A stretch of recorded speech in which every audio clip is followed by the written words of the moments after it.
way. I'm just going to record the session so that you can come back and see it again. And we can also put it for other people to see it that may not have been able to join this morning. So for those that have been able to make it, welcome to our first webinar of its type. This is really extending our Rivers family, I guess, in connecting suppliers and other clients with our clients in all sorts of different topics going forward, because we're all part of the Rivers family, and something that helps us could help you as well. So today we are very privileged to have Tanya with us. Tanya's been helping Rivers for about 4 years now with our digital marketing. If you haven't noticed, she loves pink. Her background is very pink. Pink 4-inch sparkly heels, isn't it, Tanya, as well, are usually on the go. And her official title is Chief of Everything at Digital Conversations. When we started 4 years ago, I think we've really achieved, Tanya, what you love to do, which is to take the stress and the frustration out of the marketing, digital marketing that we need to do, because like a lot of businesses, we can't afford to have a full-time marketing person here. It's a whole world that is different to what we're used to in insurance, but you take all the stress out of it away, get us a plan and deliver it.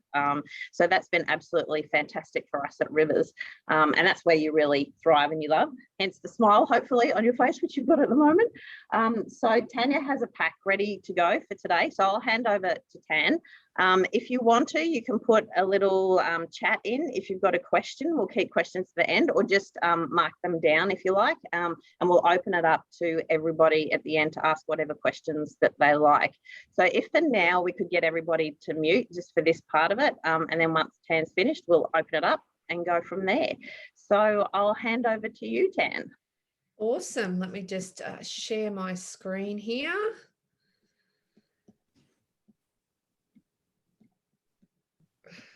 Moving everything out of the road. Let's go.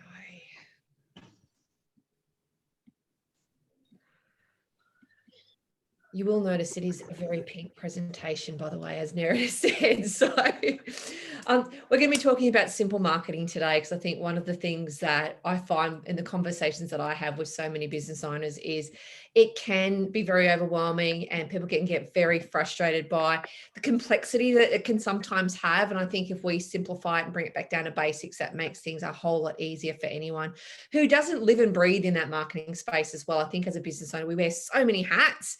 We have to jump in and out of so many things every day that it can be really hard to just, not just to learn, but actually do what we need to do from a marketing perspective. So what we're going to cover today, I want to cover a really simple 6-step plan, which I recommend and use for my clients. And that's just designed again to keep it simple and to keep it practical, which is really important. I'm going to quickly talk about our shoulds versus our coulds, because there's lots of things we could do from a marketing perspective, but we shouldn't be doing everything. So it's important to just focus on where we need to focus on. I'm also going to share some 5-minute marketing moments with you, because I think it's really, when we think of marketing, we have to spend hours of time in a block. But often we can just do little 5-minute things that can help us move that marketing needle forward. And I'm going to share a few little things to get you thinking about how you can do that as well. So a little bit about me. I've been doing this for a few years.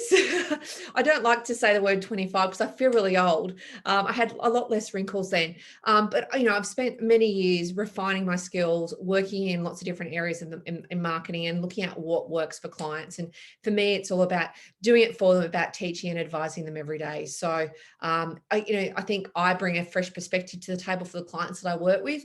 I really love to see those light bulb moments when they finally get it and can see where they can open up their opportunities and dive deep into their marketing. So why the hope strategy no longer works. Now, what I call the hope strategy is what often happens with small businesses was we chuck a bunch of stuff out there and we see what sticks and we just hope that something works. And that's never a good strategy because we can waste a whole bunch of time and money doing that. And it's really not efficient for you as a business owner as well, just to do that. So when we think about marketing and we think about all the things that get thrown up at us, these are just a few of the things that we see. So people will talk about you have to be on Facebook and you have to do webinars and you have to do videos and have lead magnets and podcasts and email marketing. There's all these things, TikTok and blogs and groups and videos. And like, as a small business owner, we cannot possibly do all of those things. It is totally unrealistic. And I think that's what often overwhelms us, because we hear all these so-called experts saying, but you have to do this one thing or this one thing, and it's going to transform your business overnight. And a lot of that is just marketing fluff. What we really need to do is get back to basics and build foundations and look at where we should be playing over all this stuff that we could be doing, because let's just face it, like even with a team of people, you couldn't do all of that. So as you know, as a small business, it's near impossible, or if you're doing it yourself, to do even just a handful of those. So what I look at when I work with clients is what I call a 6-step marketing made simple framework. Now, it is all about really simplifying everything into just 6 very clear steps. So I'm going to run through each of these with you, and I'll dive a little bit deeper into each of them. I'm conscious that we don't have a huge amount of time, but it's going to give you enough, hopefully, to get you thinking about what you might need to do. So please take notes as we go through. So the first thing is really important to have a really clear plan. Now, you would hear the word strategy thrown around all the time.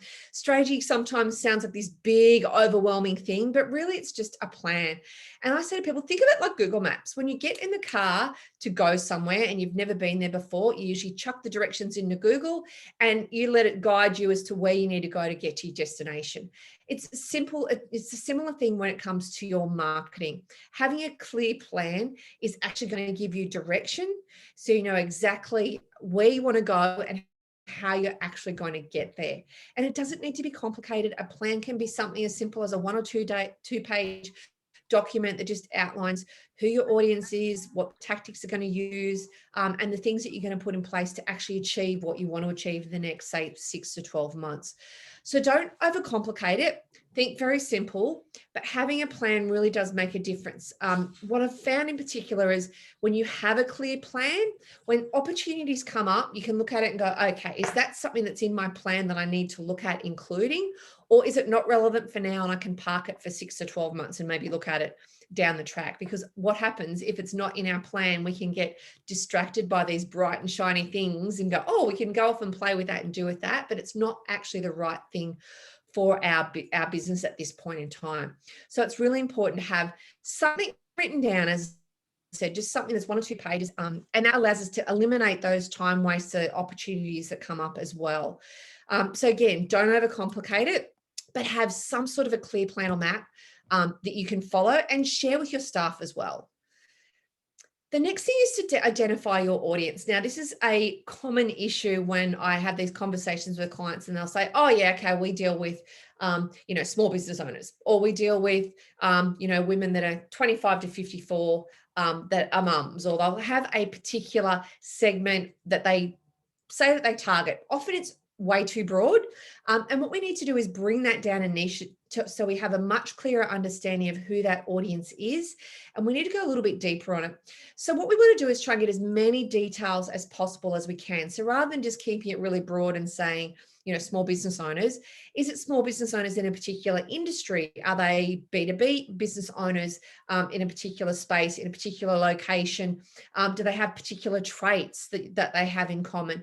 A great way to start this exercise when you're building out things like client personas and really understanding who your audience is to think about the perfect client that you have now that you went, oh, if I can just clone this client, that's what I want more of. And write down something that describes them.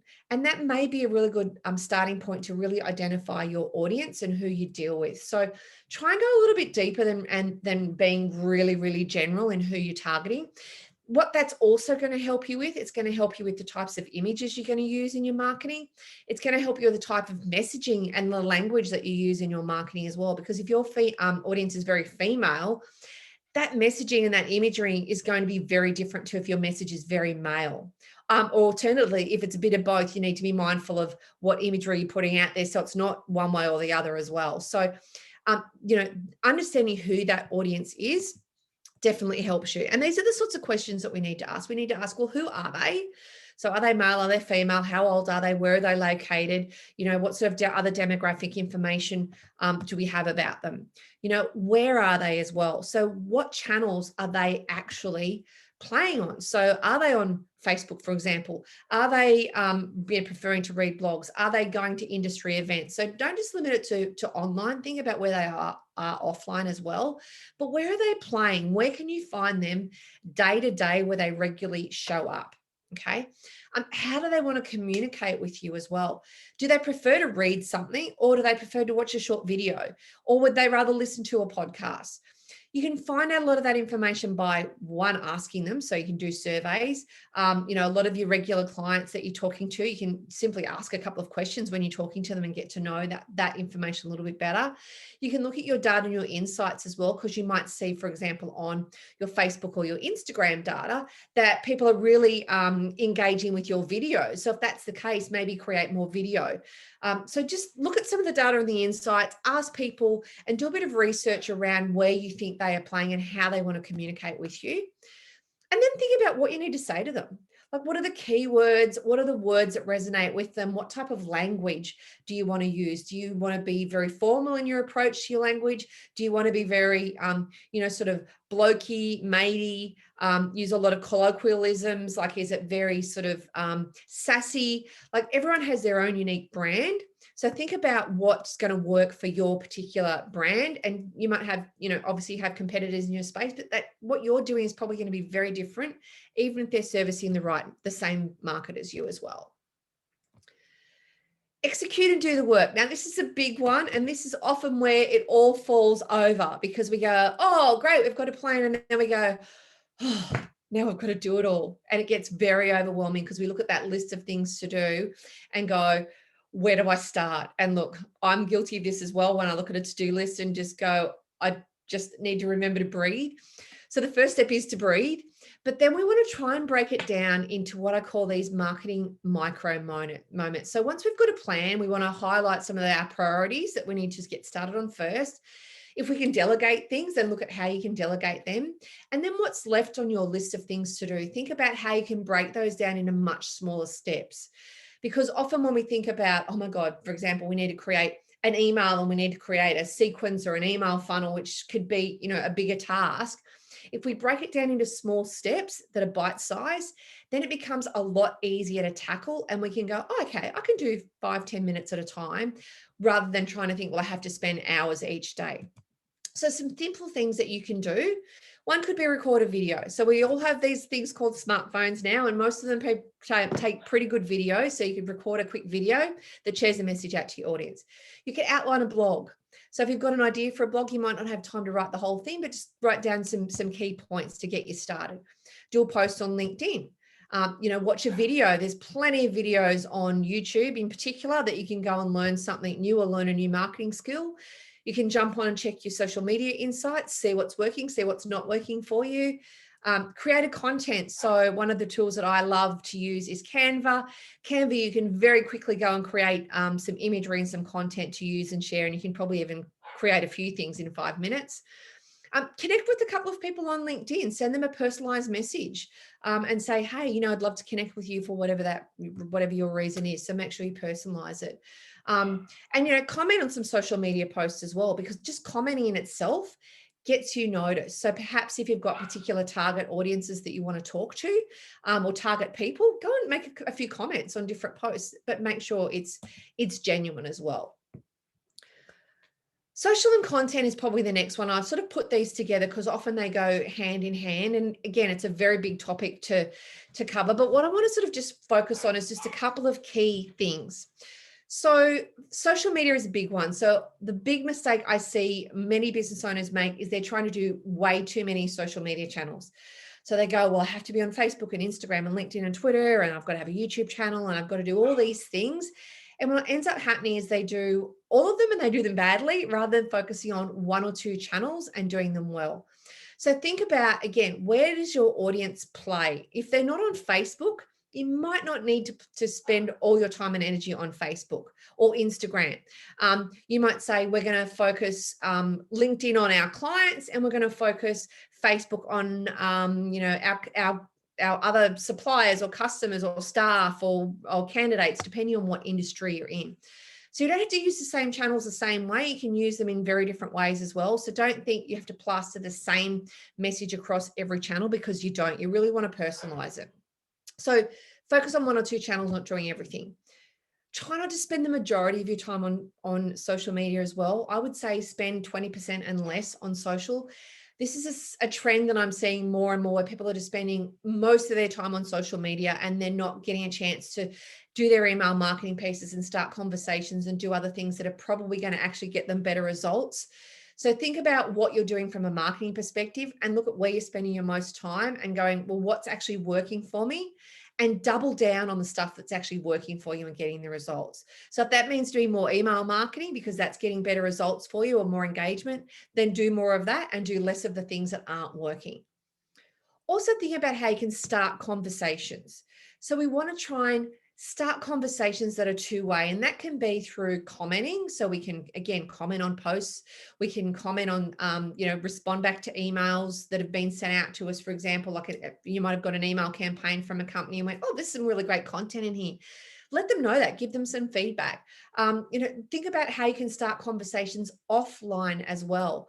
Often we can go from starting conversations online and then taking that to hey, let's jump on a Zoom together, or let's go and have a coffee, or, whatever that might be in your particular industry or your particular circumstance.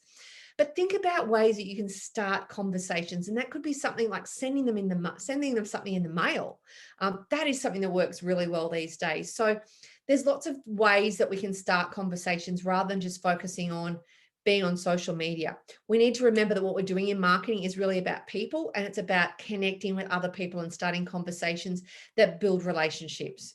So don't get so focused on just doing everything behind screens, because there are people behind those screens. And it's also really important to have a clearly defined brand as well. So you want to have a consistent look and feel. So your brand colors need to be the same on your posts. Your fonts need to be the same. You want to have a similar sort of voice and tone of voice and language that you're using as well. Because if you're not, what can happen is it gets really confusing for your potential audience or your existing customers to go, that this doesn't even sound like these guys. If you all of a sudden change up your language to being something totally different, it's going to come across as really fake and inauthentic. So it really needs to sound like you. So think about how you can really sort of clearly define who you are as a brand and your brand values. And again, it doesn't need to be overcomplicated. You can use a cool tool like Canva to do that in, and you can build out some really nice little brand elements really simply and without spending any money to do that. From a content point of view, we want to focus on the channels that we own. Now, the channels that we own are things like our website, our blogs, our database, because that's a list that we control, our brand. So they're all things that we own rather than channels that we rent. Social media is a channel that we rent. We don't own our social media channels. So just be mindful of where you're spending your time and your energy. And also create content that talks to their issues. So what often happens is we post stuff that's all about sales and it's all about us. But at the end of the day, we want to create content that solves a problem for them. So what can we share that solves an issue or a problem? And I apologize if you can hear that dog barking in the background because they're just like kids these days on Zoom, aren't they? Hopefully you can't hear that. But yeah, I mean, we want to create content that actually talks to a problem and show them that we can solve that. Okay. So think about putting yourself in their shoes and what is it that they want to hear from you. You also want to think about planning and batching your content. So when I create blogs, for example, I will create a whole bunch of blog topics and I will batch them in terms of I'll probably write 4 at once and then schedule them out each week. So I know I've got consistent blogs going out, but I'm not having to jump on each week and go, oh my God, I have to write a blog. What am I going to write about? I've planned it in advance. I've written it in advance and it's all ready to go. So it's consistently going out to my audience. So batching and planning is a really good way to do a lot in a limited amount of time and make sure you've got that consistency that you need. And there we go. There's the C word again, which is consistency. So if you've got consistency going out to your audience, that's going to help you to stay top of mind and to show up constantly. So when I said before about spending time on your own assets, here are some more examples of that. So your website, because you own that, so you want to make sure that that's converting for you. When people come to your website, can they see very quickly how it is you solve their problem? Are you capturing their data? Are you giving them something to get their email in return? You know, what your database as well, rather than just blast out a whole bunch of emails to everyone, think about how you can segment that. Can we go to a particular location or particular business type that we're doing business with? Your brand, you have full control over. Your content pieces, you have full control over. Another great one that I love that people often miss is collaborations. How can you collaborate with other people that have a similar audience with you, that you can maybe, whether it's send emails together, do an event together, do a webinar together, that have that is a way of partnering to meet, to where you can both reach new audiences and grow your business. Blogs and guest blogs are another great one, guest blogs in particular are underutilized. Referrals is a common one, but often we find that people actually don't have a formal referral process in place. And think of how you can nurture your prospects as well. So this could be how you, maybe it's something you send in the mail to them regularly. It could be an email sequence that goes out to them, that they get to know you and they get to get to know you better. You could do regular Q&As. Online or via Zoom, where they ask a bunch of questions and you can share frequently asked questions and so forth. So spend more time doing those types of things than you do just on the social media channels. What we also want to look at is how we can automate as well. So to get that consistency, what helps us with that is automation. So what can we automate so we're not having to jump in and out of things every single day? Because that's what often takes the most time, is when we go, oh my God, I've got to jump on, I've got to think of a post to write, or I've got to jump here and send an email. If we can automate some of this, that means we can get consistency, and we can still jump on and do things that are relevant in a real time sort of situation as well when we need to.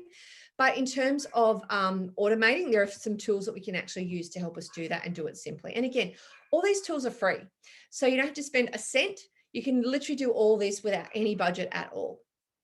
So a couple of the tools that we use are Hootsuite and Buffer. So what that allows us to use is to go and have the content from our content plan and share those on social media. So it gives us consistent posts going out, you know, each day, however many we do a week, for example. But we can also then go jump on where something happens. So for rivers, for example, when there's perhaps a cyclone approaching in North Queensland, we can jump on and share something specific around that when we need to. But outside of those times, we've got consistent content that's going out based on the theme that we're talking about. So Hootsuite and Buffer are both free tools to use. Automating emails as well. So you can use tools like MailChimp or Vision 6, and there's a whole bunch of CRMs and email systems that you can use to do that. They're just a couple of examples that are pretty easy to use and can help get you started. But what you can do with that is you can set up an email, send it out, and you can set up a whole series of emails that go out over a series of time. So you might send one today, you might send one in 3 days, one in a week's time, and so forth. But you can automate those to go out to your clients. So set up once and automate. So again, that's going to save you time.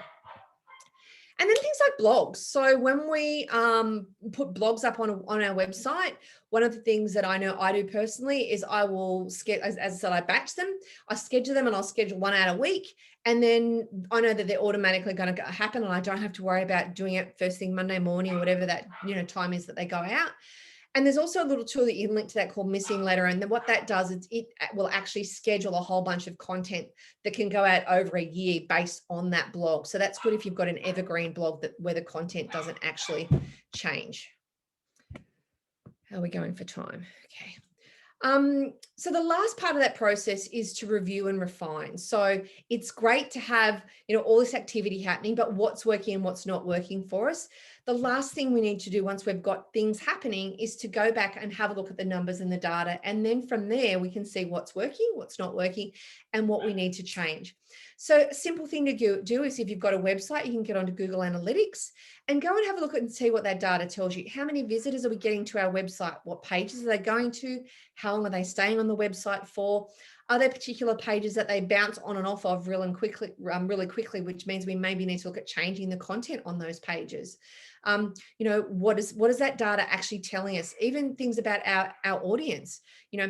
what is the audience segmentation? Is it more men, more female? What age demographic? All of that sort of information. Then we can take that and we can use that in the content that we're actually creating for our audiences as well.